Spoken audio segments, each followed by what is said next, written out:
guys, welcome to a deep dive on PBXMonitor's Task Scheduler. This allows you to schedule recurring and singular tasks for your PBX servers to perform maintenance, nightly tasks, and after-hours tasks in an automated fashion. Let's get started.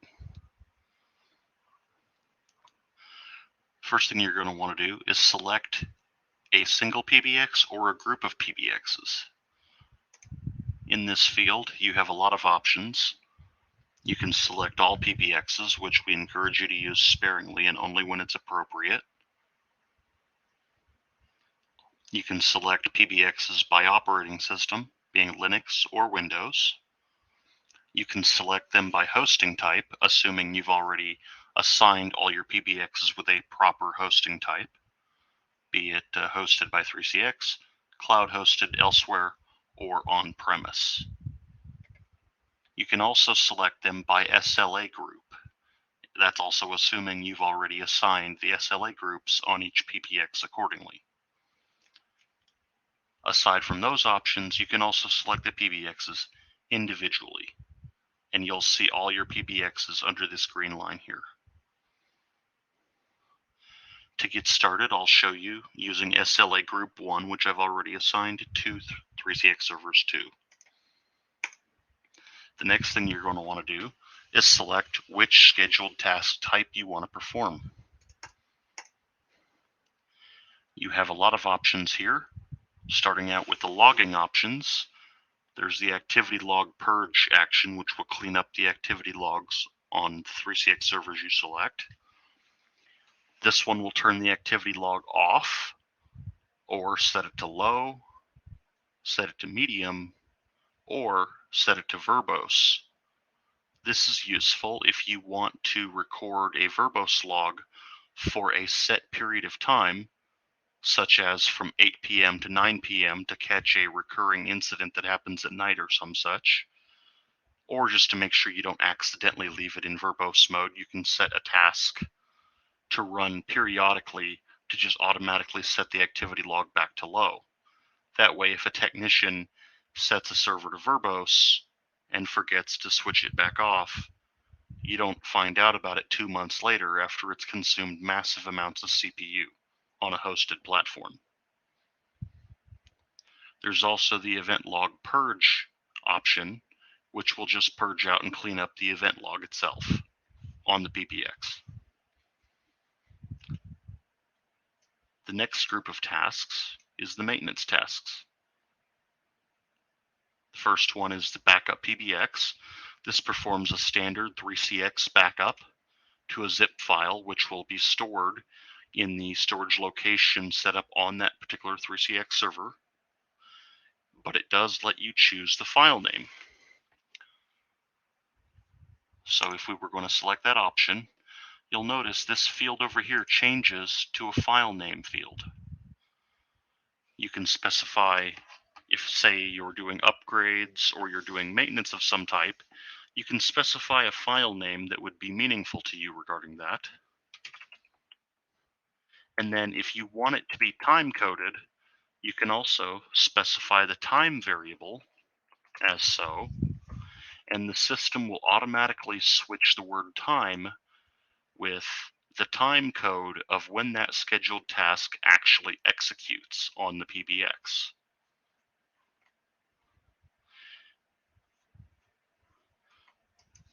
The next task option is disable alarms.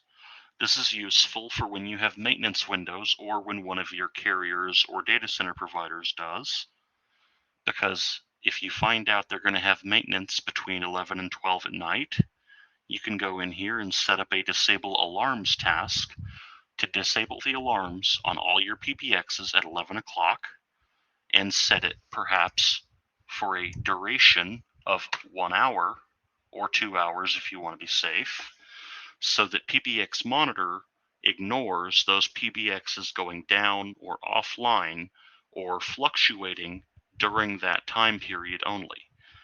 When the time runs out, it automatically re-enables the alarms on those PBXs. The next option is to push config to all your SBCs for that PBX. Now this works with selecting all PBXs as well if you wanted to perform a fresh config push to all your SBCs for any number of reasons. The next option you have here is restart services. This will simply send the restart all services command to the 3CX server or the group of servers that you select. Reboot all phones will select all the phones from each PBX that you've selected, and it will send all those physical phones the reboot command.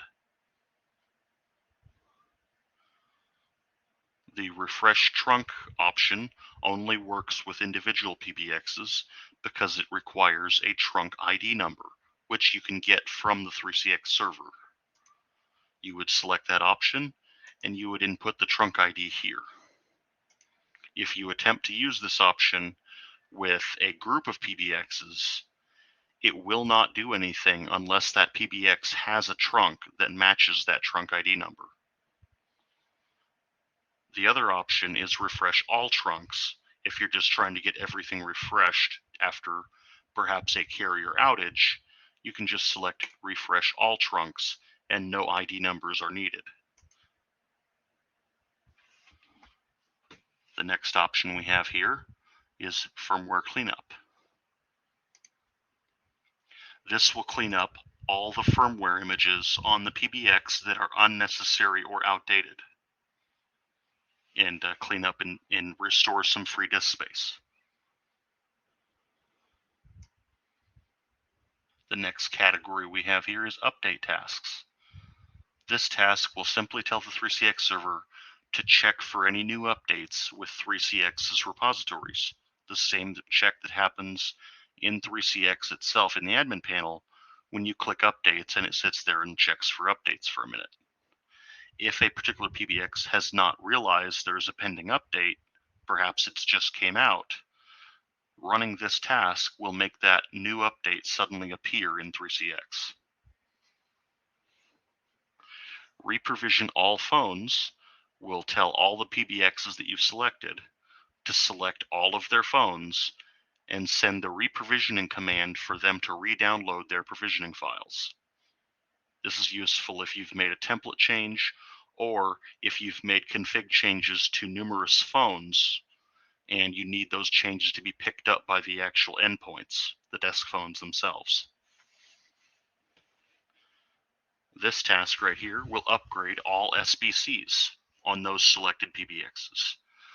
This actually performs the SBC firmware upgrade. So if you have some SBCs that are running behind on version, this task will knock them all out. This option here is left over for version 16 servers in case there are still any in existence. If you have a version 16 server that's fully up to date on version 16 itself, this task will upgrade that server to Debian 10 and perform the 3CX version 18 upgrade as well. That two-step process, this is what automates that. This is the standard service pack update option, which would take you typically from version 18.04 to 18.05 or from 18.02 to 18.03, etc. Just the basic service pack update that you normally perform every time a service pack comes out. This option is the same thing, except it will only allow the upgrade to proceed if there's a recent backup. So if there's not a recent backup, the task will fail and not actually upgrade the PBX. This was a specific request from a customer, and that's why we created it for them. Update system prompts will update all the voice prompts in the 3CX server that's selected. This will download any template updates for your desk phones if they are pending. This option here is one of our most used features and most loved. This will perform the firmware updates on all the desk phones for your PBX servers. Simply selecting this option, maybe you do select all PBXs, and if you do, we strongly encourage you, please only do that once a month or perhaps quarterly.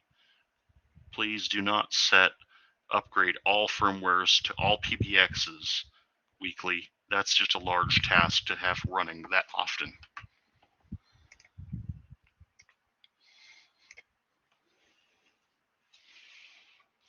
Troubleshooting tasks generate support info. This task will do exactly what it says. It'll generate a support info on the 3CX server, and it will automatically get emailed to the technical contact that 3CX server has set. Resync convert recordings. This is a useful feature if you've ever had the recordings on your 3CX server get out of whack in various ways, such that certain recordings don't show up, or they show up incorrectly, or perhaps you had a version 16 server that you backed up all the recordings to manually, removed them, and then upgraded the server and then put them all back, and the format wasn't quite right because it was expecting the recordings in version 16 format. In any of those cases, this option will fix it. Just simply put the recordings back in the proper folder and then run this task, and then give it about 30 to 60 minutes depending on how many recording files you have, and then they will suddenly work properly again. It basically performs a reindex and it converts anything that's in an old format. The Run Firewall Checker option, again, does exactly what it says. This would allow you to run a firewall check after hours or periodically, whatever you need. Perhaps a server is failing a firewall check or having issues, and you want that firewall check to run tonight so you can review the results in the morning. You would set that.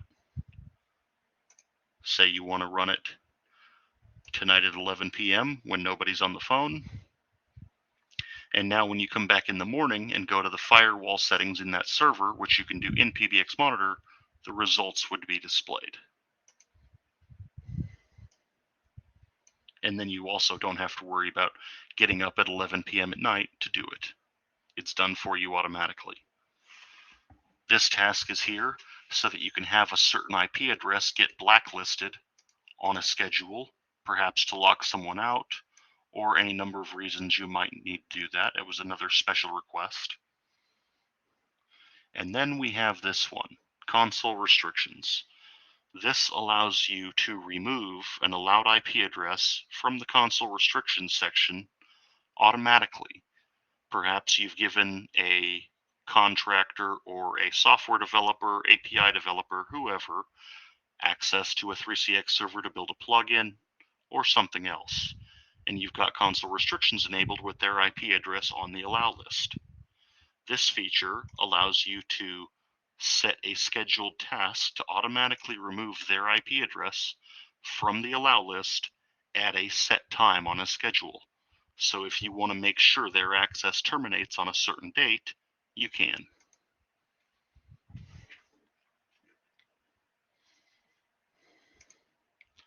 As for the recurrence options, certain tasks do not allow recurrence for obvious reasons. There's no reason to have an IP be removed from console restrictions more than once.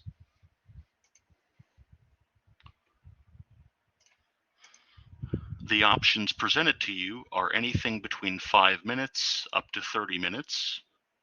From 30 minutes, it goes up to an hour, and then up to 12 hours. Then it goes from a day up to 6 days to 1 week, which is 7 days. And then it goes up to 4 weeks to 1 month. And then it offers 2 months and 3 months, which would be your typical quarterly options. So if you wanted to do perhaps your phone firmwares quarterly, you would just go here, select upgrade firmwares, quarterly, set the actual time you want it to execute for the first time, and then hit save, and you've just done your firmware updates, and now they'll automatically run every quarter. You don't have to worry about it anymore.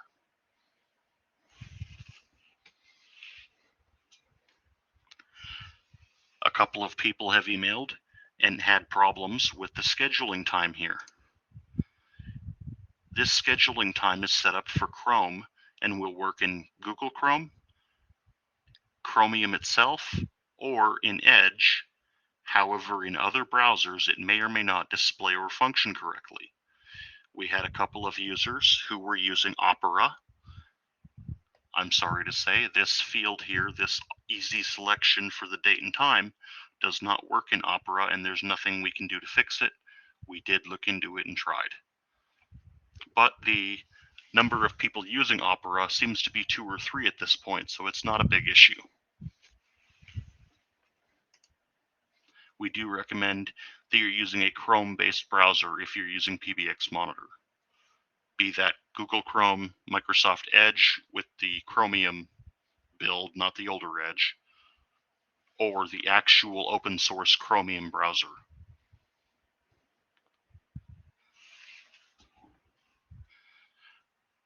One thing I want to touch on, just so that it's understood easily, the SLA groups.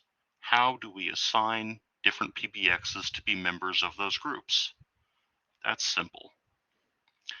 You go to Manage PBXs, select a PBX, and if you want that PBX to be a member of an SLA group, you simply, in caps, put SLA 1, 2, 3, or 4. There's only 1 through 4 available. You can put other options in the tags field, but it won't actually do anything. And once you've put the option you want in there, you just hit the Enter key to save it. The task scheduler can also target servers based on the hosting type. So you'd want to put local, cloud, or 3CX hosted, be it whatever the case is. Or if you want a PBX to be left out of those groups, you can set it to unknown, and then doing tasks related to those 3 groups will not target this PBX. But now that we've put a PBX on SLA1, we can do 2 things. We can go to the task scheduler and pick SLA1 PBXs. That will grab both of the PBXs we've assigned that to, or we can grab them by hosting type. The other thing the SLA groups are useful for is organization. You can go to your Manage PBXs page and search for tags or the SLA groups. For example, if we want to see which servers are in SLA1, we just enter that in this field and hit Enter. And there we have both PBXs that are in that group. If we wanted to see what's in SLA2, there we go. You can also use this to group PBXs if you have multiple servers that are a given client or vendor, or even if you want to create groups based on which SIP trunk provider they're using. So you can select a PBX, leave the SLA group on there, add a space, and perhaps you want to know or be able to search by telnix. Add telnix with a space between the 2 options and hit Enter. And now we can also search by telnix or any other provider you want to create a tag for. And there you go. So if you tag the servers all up, then you can perform easy searches and filters to select PBXs and easily see the differences between them.